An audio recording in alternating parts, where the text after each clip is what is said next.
The screams of the dying echoed through the alleys of Sector 9 as Zyra Vex stepped over the charred body of a rebel soldier, her armored boots clicking against the scorched pavement. Smoke curled around her like a cloak, but her eyes, luminous slits of violet, cut through the haze with surgical precision. Her skin, the color of deep space and veined with glowing streaks of bioluminescence, gleamed under the harsh neon lights of the Earth City. Another worthless outpost, another group of feeble resistors who thought their homeworld worth dying for. The Tharn Dominion had conquered 1,000 worlds with less effort. Yet something about this planet, this Earth, was different. It didn't die quietly. "Commander Vex," a drone-voiced lieutenant crackled in her earpiece. "Resistance stronghold ahead. Minimal energy signatures. But movement detected." Zyra didn't answer. She didn't need to. Her reputation was carved into the bones of planets. Born in a vat, engineered for war, she was the pinnacle of Tharn military design. Her record was flawless. Every encounter ended in one outcome: submission. She approached the blast-warped steel door, raising a hand. A sonic pulse burst from her gauntlet, forcing the entrance open with a shriek. Inside, a cluster of humans scrambled to take position. Makeshift rifles, bloodied bandages, expressions of hopeless defiance. Pathetic. She surged forward, a blur of lethal elegance. One pivoting strike disarmed a gunman. Another shattered a woman's shoulder. Within seconds, only one figure remained, crouched behind a broken console, rifle aimed squarely at her. She advanced until he fired. Not plasma, not lasers, a physical slug. It punched into her shoulder with unexpected force, making her stumble half a step. A mistake.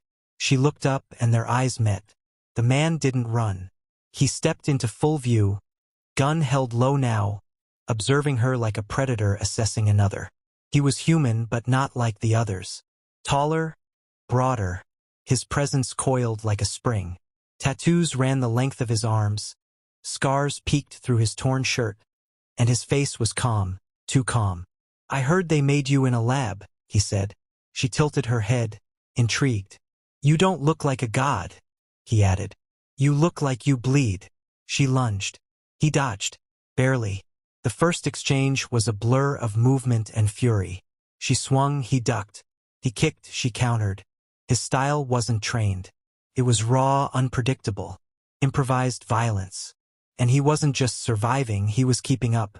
Zyra felt a flicker of something alien, excitement. He struck a nerve cluster beneath her ribs. She gasped involuntarily, her body staggering backward. That had never happened before. "Name's Dane," he said, not bothering to pant. "You'll remember it." She launched again, faster, more precise. This time she got under his guard, slamming him into the wall. Metal buckled. He groaned, but grinned through bloodied lips. Then the roof exploded. Debris rained down as an overhead transport fired a concussive pulse, separating them. Zyra's command channel erupted in static and shouting. Dane vanished into the smoke like a ghost. She clawed her way out of the rubble, wounded pride burning hotter than her actual injuries. Her squad regrouped around her, waiting for orders. But she said nothing. Back at her cruiser, Zyra dismissed the medtechs and stood alone at the observation bay, staring down at Earth's bruised surface. Her shoulder throbbed, more from humiliation than pain. The humans were supposed to be stubborn, yes, but this? She replayed the fight. His footwork. His instinct to exploit angles even she hadn't anticipated. There was no protocol, no plan, just pure adaptive chaos. She didn't understand it. That disturbed her. Human combatant identified. Dane Core. The AI announced behind her. Former Earth Special Forces. Kia report filed 2 years ago. Obviously inaccurate, she muttered. Confirmed, the AI replied. Subject has been operating under false death status. Engaged in over 30 high-risk raids across Dominion-held territory. Kill count. Classified. Zyra stared at the flickering hologram of his face. Her fingers clenched involuntarily. The Dominion Council wouldn't be pleased. The longer the Earth campaign dragged, the more they'd question her effectiveness. but she couldn't stop thinking about his eyes. Clear, steady, utterly devoid of fear. The next day, she returned to the city. Not with a fleet but alone. No aerial strikes. No bombardments. Just a challenge transmitted over open frequency. Dane Core. Her voice echoed across the ruins. Face me. No weapons. No tricks. One-on-one. Her subordinates protested. The AI questioned her rationale. She ignored them all. She waited. At dusk he came. He walked into the square like he belonged there, wearing a half-cracked smile and a fresh set of bruises. No armor, no guns. Just muscle, grit, and the kind of defiance that empires spent centuries trying to extinguish. I thought aliens were supposed to be smarter, he said. She said nothing, just stepped forward. This time the fight was slower, more controlled. Each of them testing, learning. Every blow was a conversation, every block a retort. They weren't enemies in that moment. They were mirrors, distorted by culture, polished by war. Zyra moved in a fluid arc, swept his legs, but he rolled, came up fast, and struck her temple. She reeled. He didn't press. He waited. Why? She asked, lips barely moving. You came here alone, he said. That's worth something. Their final exchange was brutal. She knocked him to the ground, straddled his chest, hand poised for the killing blow. But she paused. He didn't beg, didn't even blink. Just looked up at her like he'd already accepted it. She stood. I've killed gods, she said. You're not one of them, but you don't deserve to die. Dane coughed, wiped blood from his mouth. We agree, for once. She turned and left him lying there, broken but breathing. That night, in her quarters, Zyra stared at her reflection. She didn't understand the decision. Not fully, but something in her had shifted. She didn't feel weaker, just less certain. On the Dominion warboard, Earth blinked red, a planet still unconquered. She found herself smiling. Just a little. There would be more battles. And next time she wouldn't hold back. But neither, she suspected, would he. The city burned in patches now. Pockets of flame flickering against the cold metal bones of skyscrapers, sending smoke into the twilight like morning banners. Dane Core crouched behind the skeletal husk of a transport bus, his hand pressed to his earpiece. Team Echo report. Static. Then Mara's voice crackled through. Minimal resistance. Dominion drone swarm passed over our path. We're moving south. Copy. Maintain stealth. He dropped the comm and peered over the wreckage. The Dominion had escalated their response. Autonomous hunterbots, orbital scans, and worst of all, purge squadrons. The kind that didn't take prisoners. All of it meant one thing. Someone upstairs was losing patience. They were getting desperate. But then she stepped into view. Zyra Vex alone again. Her armor glinted beneath the flickering lights, and her eyes, glowing faintly violet now, locked with his across the street. He didn't move. She didn't either. Then she lifted her wrist and threw something. A small black cube skidded across the road and stopped 2 feet from him. It beeped once. No explosion. No gas. A hologram shimmered to life. A 3-dimensional map of the city, its underground tunnels pulsing in blue. Dane stood slowly, approaching the projection. What is this? A route, Zyra said. Her voice carried easily, even through the rising wind. The Dominion plans to collapse every tunnel between here and Sector 12. You have less than 6 hours to evacuate your base. He studied her, unsure. Why are you helping us? She looked past him, as if searching for something beyond sight. Because someone up there thinks ending you will end resistance. They're wrong. But they'll kill thousands to prove themselves right. You could have told them where we were. I could have. I didn't. Dane deactivated the map. Why should I believe you? You shouldn't. She stepped back into the shadows. But you do. He hated how true that was. Before he could reply, she vanished again, as if swallowed by the night itself. Back at the base, the tension thickened the air. The resistance fighters didn't trust her. Most of them wanted her dead. But when Dane showed them the data embedded in the cube, the troop deployments, demolition codes, and Dominion timing, they fell silent. Mara leaned against the console, arms crossed. This is legit. I ran it twice. She saved our lives, Dane said quietly. She also killed 30 people in our northern outpost last month. She's changing. No, Mara snapped. You want her to be changing. There's a difference. Dane said nothing. He couldn't argue the point, not yet.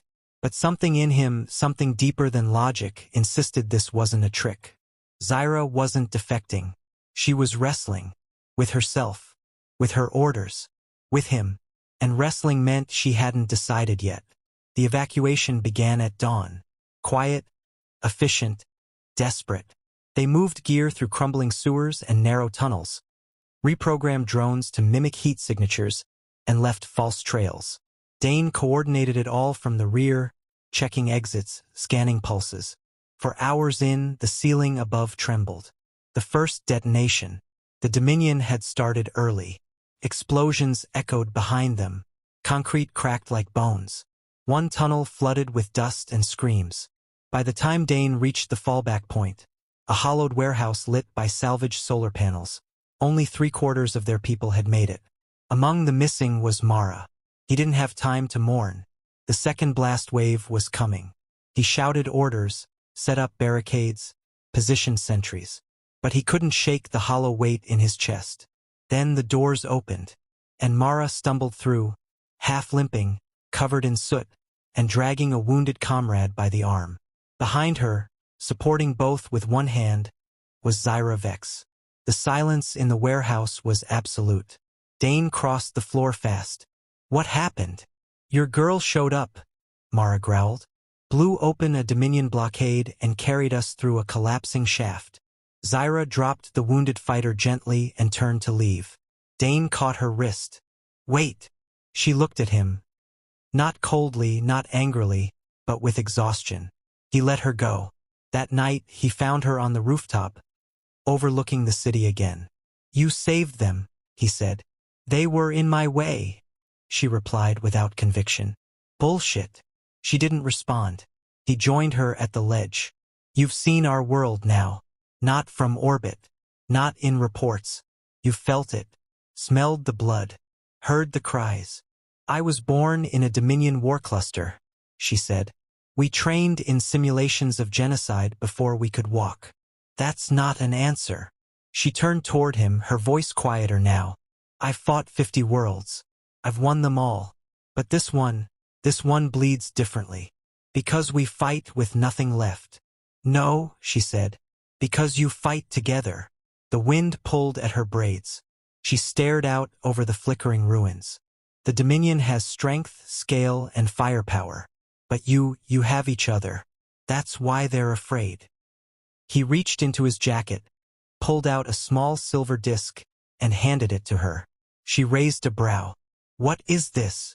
A message from a 10-year-old girl in the tunnels. She thought you were one of us. She wanted to thank you. Zyra held the disc in her palm.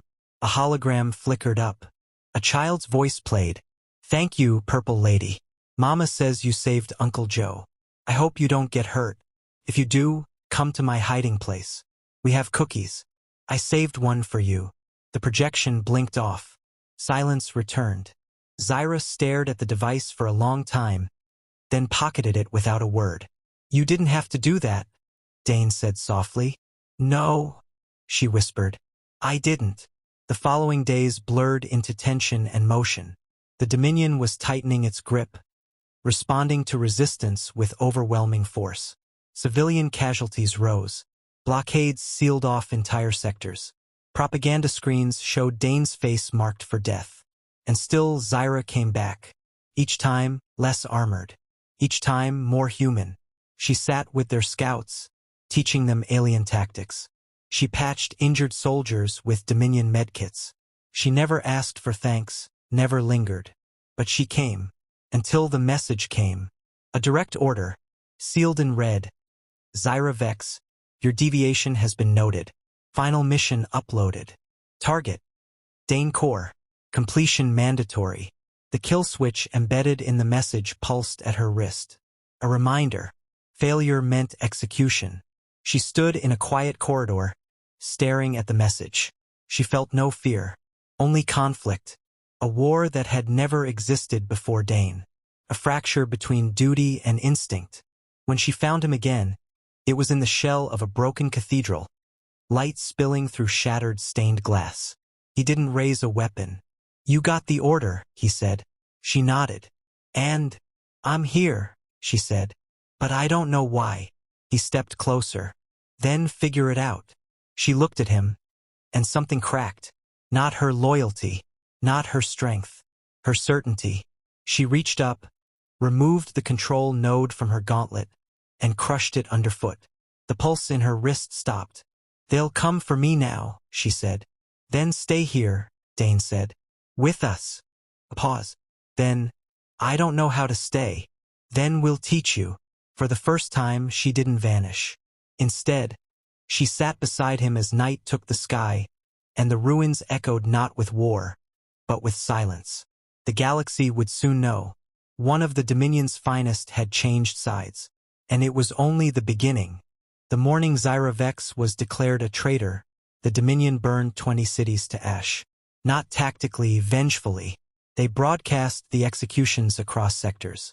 They sent fleets to known resistance hideouts and vaporized entire canyons to crush rumors of rebellion.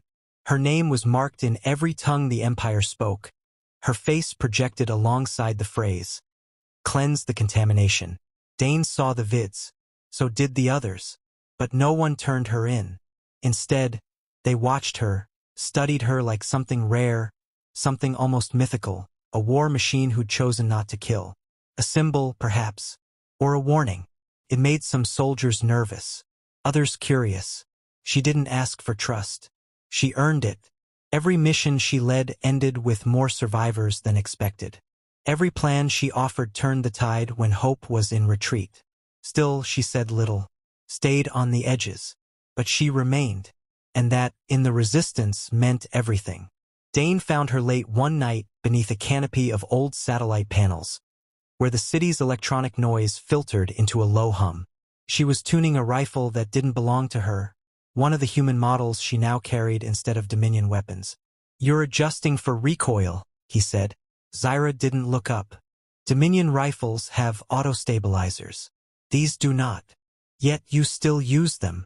Because they're yours." He sat across from her. The light from a cracked neon sign spilled across her face, painting her in bruised colors. "I used to think strength was measured in silence," she said after a moment. "In control. Dominion doctrine teaches emotion is weakness. And now I understand emotion is not weakness. It's consequence." Dane nodded slowly. "What changed your mind?" She met his gaze. "You did." A silence passed between them, comfortable, not awkward. In it, he saw her scars differently.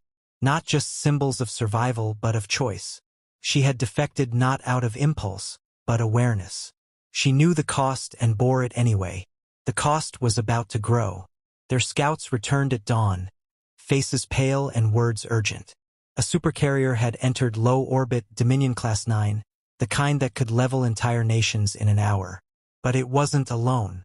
2 more followed, then 4, then 17. The full fleet. "They're done playing," Mara muttered. "No," Zyra said. "They're done pretending they haven't already lost." The Dominion wasn't here to fight. It was here to erase. Dane called the council. 50 commanders gathered in the shadows of the warehouse ruins, lit by flickering terminals and the heavy breath of tension. "We can't win a war against that," one said, pointing to the incoming fleet projections. "We're not trying to win a war," Dane answered. "We're trying to win a world." Zyra stepped forward. She wore no insignia, no armor, just black fatigues and the faint blue lines of her bioluminescent veins. "I know the fleet," she said. "I know the captain. I know the ship's heart." "What's your point?" someone asked. "My point is, if we can cut that heart out, the rest will collapse." It was suicide, but it was the only shot they had. The plan formed quickly. Use stolen codes from Zyra's Dominion credentials. Infiltrate the supercarrier. Overload the quantum core. Destroy the flagship from within. Send a message, Earth doesn't kneel. Dane volunteered first. So did Zyra. They took a team of 5 specialist survivors, the kind who didn't flinch. The dropship was an old Dominion model, barely holding together, camouflaged with fake clearance tags and neural jammers. As they ascended through the clouds, Earth shrinking beneath them, no one spoke, until Zyra reached for Dane's hand. "If I don't make it," she said, "you will. But if I don't—" Her grip tightened. "Don't let them bury my name in lies." He held her hand, firm and steady. "I won't let them forget who saved this world." The docking bay of the supercarrier was a cathedral of steel, hundreds of meters wide, patrolled by warbits and security drones. But Zyra moved like a ghost through her old kingdom. Every door responded to her code. Every corridor bent to her knowledge. Until they reached the core chamber. There the captain waited. He was a towering creature, half organic, half mech, veins threaded with fire. His voice cracked like thunder across the chamber. "You betrayed perfection." Zyra stepped forward. "I embrace truth. You were our finest weapon. I chose to be more." Dane drew his weapon, but the captain was faster. He hurled Zyra across the room with a wave of kinetic force. Dane dove, firing, distracting, buying seconds. She got up, bleeding, but alive. She ran, dodging blast fire, scaling the core's central column. Dane followed, planting the charges as they climbed, each step a death sentence counted in heartbeats. Above them, the chamber shook. Alarms screamed. The Dominion knew, and they were coming. At the top of the column, the core pulsed, white, angry, alive. Zyra keyed in the overload sequence. 3 minutes. "Too long," Dane said. "We'll be swarmed. Then go." "Not without you." Their eyes locked, and in that instant, something passed between them. Not fear, not romance, something more dangerous. Understanding. She kissed him, fierce, fast, final. "Go." He hesitated. Then he ran. She turned, facing the core, plasma rifle in hand, and made her last stand. He reached the dropship seconds before detonation. Flames chased him into the sky. The explosion split the clouds. The supercarrier, the pride of the Dominion fleet, fractured like glass and rained its pieces across the stars. The others followed. Without their command hub, the Dominion ships fell into disarray. Resistance forces on the ground surged. Sectors rebelled. The war, though far from over, changed course that day. Earth had not only survived, it had defied. Back on the surface, Dane wandered through a field of flowers blooming in the ashes. The war had turned. The cities would rise again. But Zyra, no sign, no body, only stories. Some said she lived, that she'd ejected in a pod and vanished into the stars. Others said she died in fire, laughing as she took the fleet down with her. Dane didn't argue. He remembered her standing there, violet skin against white flame, eyes burning with choice. He remembered her as she was. Not a weapon, not a traitor, but something new, something the galaxy had never seen before. A legend born not of conquest, but of conviction. And somewhere, in the void between worlds, her name still echoed. Zyra Vex, the alien girl who thought she was the toughest in the galaxy. Until she met a human, and became more than even she believed possible.